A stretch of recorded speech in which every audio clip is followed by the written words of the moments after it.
Chapter 6, Episode 12, This is My Life. Ikukwento ko muna itong napagdaanan namin. Ni mama bago mamatay, ang aking kapatid, na baby pa lang. Hinding-hindi ko makakalimutan. Nasa kuma ang kapatid ko, pang ilan na nilang binubuksan yung ulo niya dahil sa meningitis. Walang tamang gamot mabibili namin kasi wala kaming pera. Kahit saan-saan na kami, hihingi ng tulong. Pero hindi pa rin namin mabuo. Yung mga pambili ng gamot niya, ako yung laging kasama ni mama sa ospital. Salitan kami ni mama, magbabantay ng kapatid ko, maghahanap kami ng mga taong pwedeng tumulong sa amin.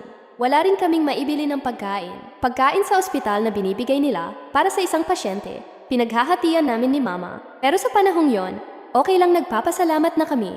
Magkalaman lang ang tiyan namin. Pagkukulangin yung pagkain, bigay sa hospital, sa amin kasi. Minsan kukunti lang talaga, di ka mabubusog, at maghahati pa kami ni mama. May mga karinderya sa labas ng hospital.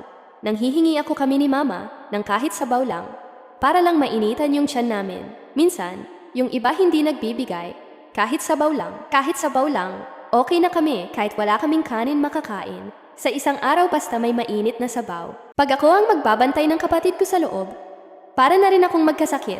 Pag magtagal pa kami dito, nasa intensive nga daw, kami na kwarto, kung saan ang kapatid, naka-admit, pero maraming pasyente ang nasa loob. Minsan hahatiin pa ang isang bed sa 2 pasyente. Ang dumi sa loob, bawat pasyente may nagbabantay masikip. Dami namin. Yan yung naaalala ko. Pagtingnan ko ang kapatid ko, awang-awa ako sa kanya. May butas yung ulo niya na ilang beses na nilang binubuksan.